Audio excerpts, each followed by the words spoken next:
Hello，大家好，歡迎大家翻嚟我嘅 channel 啊！噔噔噔噔，睇下先，你睇下我個肚，好大個啦！我覺得咧係比起我第一胎嘅時候咧，係個肚咧係早咗、明顯咗出嚟㗎。咁而家咧就要開始咧着啲唔好箍住個肚嘅衫啦。咁每日咧都要好勤力咁樣去搽油、搽 cream 啦，希望佢咧大得嚟唔好有紋啦。我而家18週已經32寸腰啦。咁我咧就大致上都係好正常啦。咁嚟緊咧就會準備去做結構啦。咁跟住咧我就要考慮咧，究竟我係真係想喺公立生啊，定係想喺私家生啦。另外我就決定咗唔請陪月啦，之後都可以同大家分享下、傾下我過去嘅經驗，點解我會覺得唔需要請陪月啦。咁跟住咧，就呢排都係一路物色緊一啲嘅奶樽啦，2歲之前嘅衫啦，因為哥哥咧 BB 嘅衫咧，我已經一早送晒俾人好耐啦，咁所以就剩翻嘅都係2歲打後嘅衫，咁所以我都一路都喺度物色緊啦，咁但係有啲難度嘅，咁即係一路講嘅時候咧，大家就會知道點解我會覺得有難度啦。我都會收到一啲嘅 inbox 啊，你點樣可以成功懷孕啊？咁其實睇翻我之前嘅 video 咧，就知我係好唔容易今次懷孕到啦，又或者係過去嘅時機都唔成熟，咁然後啱啱成熟咗啦，咁就成功咗啦。咁但係的確咧喺呢年幾入邊咧，我都有少少心得係可以分享嘅。咁只可以講係分享啦。呢個方法對於我嚟講係 work 啦，咁你可以試下，但係唔敢寫包單嘅。我收到嘅 inbox 咧，其實都有好多嘅共通點咧，係只係個女性單方面係好擔心。我覺得呢個話題咧，首先存在咗嘅係，好似生唔到小朋友咧，就只係女方嘅問題，男方好似係唔需要去負責任咁樣。我好慶幸咧，我老公係會好支持我嘅每一樣嘅決定啦。咁無論係去要 check 我哋嘅身體嘅狀況，係 check 精子或者係卵子嘅含量或者活躍程度咧，佢都會好積極咁樣去配合啦。咁就算去睇中醫咧，佢都會同我一齊咧飲藥嘅。咁我覺得呢一樣嘢係兩夫妻之間係好重要嘅一個橋梁咧，因為呢一樣嘢係大家一齊去做嘅嘢嚟嘅。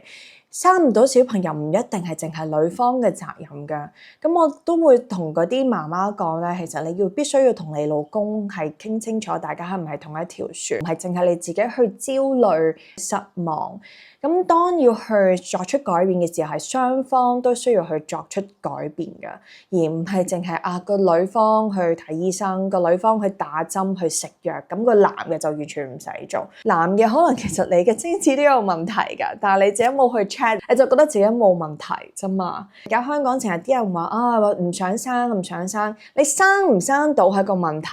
然後你可以選擇唔生，又係另一個問題。當然你唔生小朋友係你一個決定，但係你生唔到小朋友唔係一個你純粹嘅決定咁簡單，呢個係身體機能嘅問題嚟嘅。即使你唔要小朋友，但係你生唔到小朋友，即亦都代表你嘅身體係出現緊某一啲嘅問題。呢一樣嘢其實你需要去正視嘅。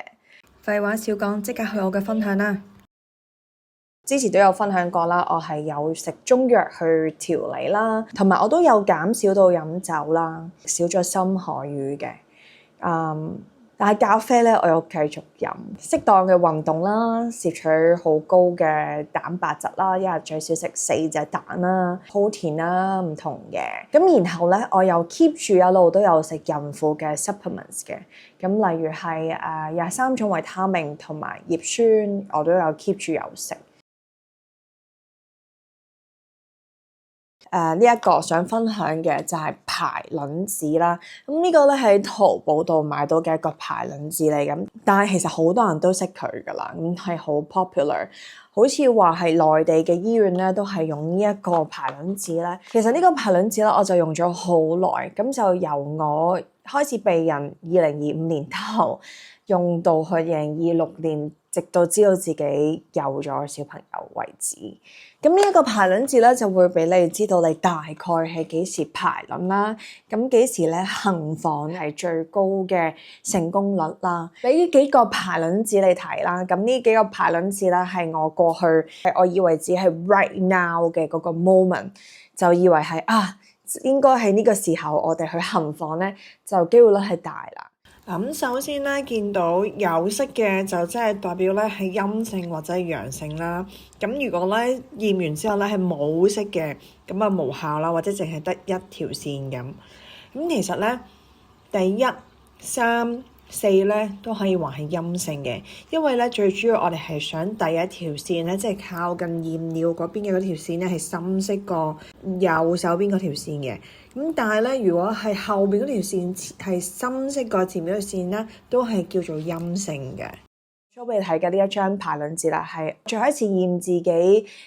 有冇排卵嘅嗰張紙，而我知道原來呢一張呢一個咁樣嘅顯示咧，先至係 right now 嘅意思嘅。咁可能有啲朦啦，但係都會見到咧第一條線咧係深色過後邊嗰條線嘅，咁即係代表咧呢個就係正值或排卵嘅時間啦。咁好啦，睇完呢個排卵紙啦，咁知道佢個分別啦，知道幾時係一個 right now 嘅一個 moment 啦，咁就係你行房嘅時間啦。當我哋想準備有小朋友嘅時候，頭嗰5個月咧，我哋係非常之勤力嘅，基本上係日日都行房。但係其實咁樣咧係嘥精神啊，即係唔能夠講話嘥精神嘅，但係唔 work 咯。咁個原因咧就後尾我做 IUI 嘅時候咧就知道咗啦。喺我哋咧擇咗嘅時間咧係會進行呢個人工受精之前咧，咁姑娘咧就會同我哋講話嚟 period 之後嘅第二日或者第二日咧就可以行房一次先。咁然後咧跟住中間咧就可以唔使行房噶啦。咁直到去咧放精嘅嗰日啦，咁就精子啦就放入去我嘅身體入邊啦。咁所以咧當初我哋日日行房咧其實係唔 work 嘅。你日日行房咧，你嘅精子嘅濃度咧就會偏低啦。咁我哋係需要係幾百萬或者係幾千萬嘅大軍去進攻噶嘛。咁如果你日日都行房嘅時候，即係你2日又行一次房，1日又行一次房嘅話，咁就會變咗個軍隊嘅數量係不足啦，可以儲到 SSR 嘅數量咧都會相對會減低啦。最好嘅時間咧就係你 period 之後嘅第1、2日我哋行房啦，咁然後咧你就用排卵紙去 check 啦，check 你自己個 right now 嘅嗰個 moment 啦，咁大概咧係最好就係隔3至到5日咧，咁你嘅精子嘅濃度咧就會係最適合嘅。咁然後咧就講到行房嘅時候啦，嗱，咁我介紹呢一支俾大家，完全冇廣告成分嘅，唔知係唔係真係靠佢 work 嘅，咁但係用咗佢好似係好啲嘅。咁佢就係一個潤滑劑啦，我喺 iHerbs 度買嘅，全天然嘅成分啦，咁就話佢嘅 pH 值啦係接近母體環嘅 pH 值啦，因為其實我哋女性嘅身體嘅酸鹼度都會有唔同嘅因素會有影響噶嘛，咁如果你嘅身體嘅酸度太高嘅時候，會殺死好多精子噶嘛，咁亦都可能係咧，因為我已經生咗第一胎啦，咁其實我生咗第一胎嘅時候咧，行房嘅時候咧，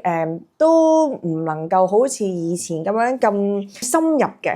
但係有咗呢一個嘅幫助之後咧，就好似咧可以比以前咧係進入深處得多啲啦。咁你哋行房啦，最少可能要拉10至到15分鐘啦，去到佢真係忍無可忍嘅時候，然後可以去到最入嘅時候先發射，咁就好似直搗黃龍嘅機會率係大啲啦，幫精子去縮短咗揾卵子嘅過程啦，咁所以大家都不妨可以試下。行房完之後咧，啲人就話要將對腳晾到去最高，高過你個盆骨。喺我2次做 IUI 嘅過程入邊咧，每一次咧做完呢個嘅人工受精之後咧，首先我個 position 冇特別嘅改變啦，隻腳冇晾到好高啦咁只不過係喺做呢個過程之前咧，姑娘會輕輕鋪少少毛巾，等 pat pat 升高少少，真係好少嘅啫。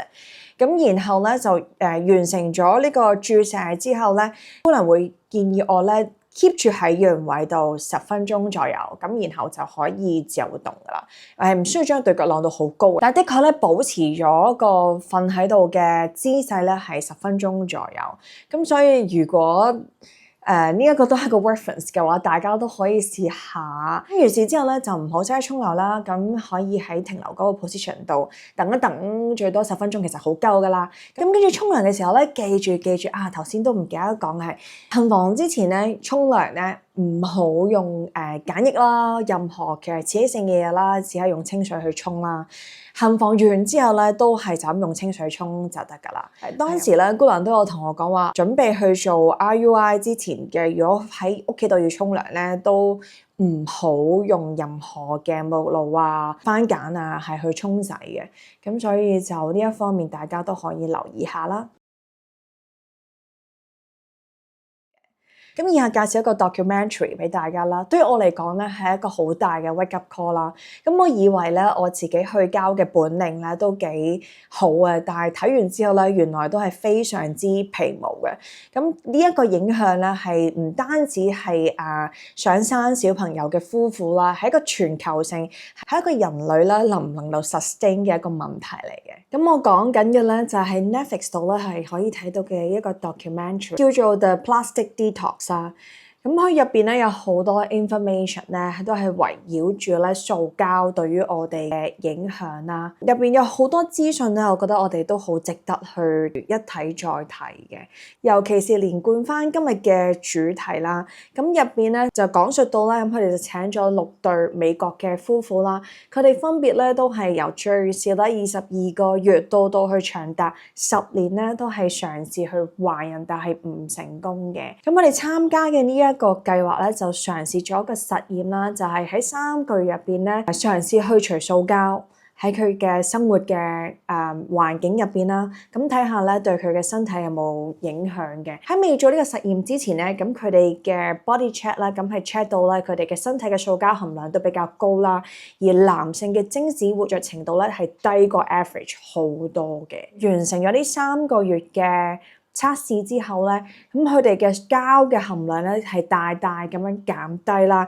而且咧男性嘅精子活躍嘅程度咧係 above average 好多啦。咁到佢最後咧，6對夫婦入邊咧係有4對咧係成功懷孕嘅。咁呢個唔係一個好大型嘅 research 啦，咁但係絕對係有一個參考性嘅。如果你都好似佢哋咁樣試咗好多個方法，身體又冇任何嘅問題，又揾唔到原因，但係就係懷孕唔到嘅話，咁我都覺得係好值得去參考嘅。咁懷唔到孕咧，係可能係當刻嘅問題啦，但係其實有更長遠嘅問題咧，係好值得我哋去深究嘅。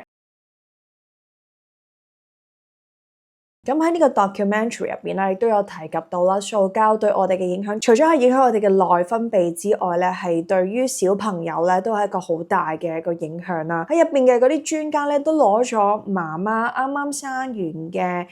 胎盤，同埋邀請咗啲媽媽咧去提供佢哋嘅人奶，係去做化驗啦。咁喺呢個化驗過程入邊咧，都已經揾到有塑膠。佢哋嘅專業嘅團隊咧都發現得到咧，喺 compare with 過去嘅數據入邊咧，男性係有好大嘅變化嘅。例如咧，陰莖咧係比起過去咧係細咗好多啦，然後精子嘅濃度咧都比以前咧少咗好多。一個最恐怖嘅 information 咧係就發現咧，男仔嘅 anus 啦，同埋佢哋生殖器官嘅距離咧係越嚟越接近。當越嚟越接近嘅時候咧，就會令到佢哋有去男性化嘅跡象啦。咁喺性功能各方面咧，都係越嚟越走下坡嘅。而女性咧，因為呢啲嘅塑膠嘅問題咧，都會引致有性早熟啦。咁性早熟咧就會提早啦，讓好多女性啦會有好多女性嘅疾病啦，包括係 cancer 啦，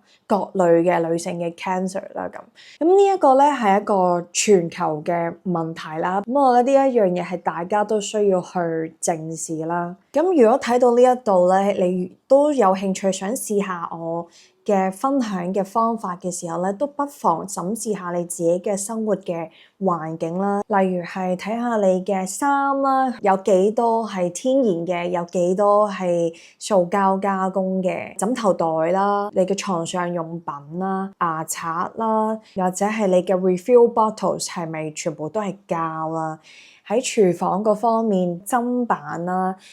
裝嘢食嘅器皿啦、碟啦，你擺入雪櫃嘅嗰啲容器啦，可能你已經冇再用保鮮紙，但係嗰個盒係咪全部都係膠咧？有冇可能可以換做係玻璃或者係不鏽鋼其他嘅材料啊？減少外賣啊，帶飯盒嘅時候都盡量唔好用膠嘅飯盒啊。咖啡杯要定期去清洗啦，減少用即棄嘅咖啡杯啦。雖然係紙杯，但係其實入邊咧都係有層 coating 咧，咁都係膠嚟嘅。當然啦，我明白咧係真係好唔容易嘅。我自己都睇翻自己嘅衣櫃咧，我都發現其實我有好多衫，尤其是運動衫咧，都唔係100% 嘅 cotton 啦。咁喺我哋中國人都好少用麻布嚟做衫啦，咁絲又冇咁名貴啊，咁所以呢一樣嘢係一個難度嚟嘅，亦都係咧回答翻我一開始咧喺片頭嘅時候話咧，我而家其實揾緊 BB 衫啦，同埋奶樽啦，咁係一個難度。點解咧？就係我其實最近咧就去咗一個開倉啦，就諗住買2歲以下嘅一啲嘅 BB 衫啦，咁揀咗10 pack。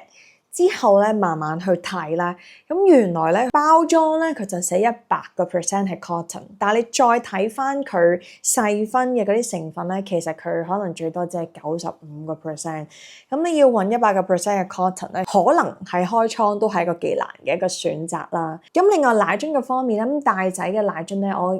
不嬲咧都係用玻璃嘅，但係你個奶嘴都冇可能係用玻璃嘅，咁喺呢一方面咧，對於我嚟講都係一個幾困惑啦。除非我係能夠完全咁樣餵100% 人奶啦，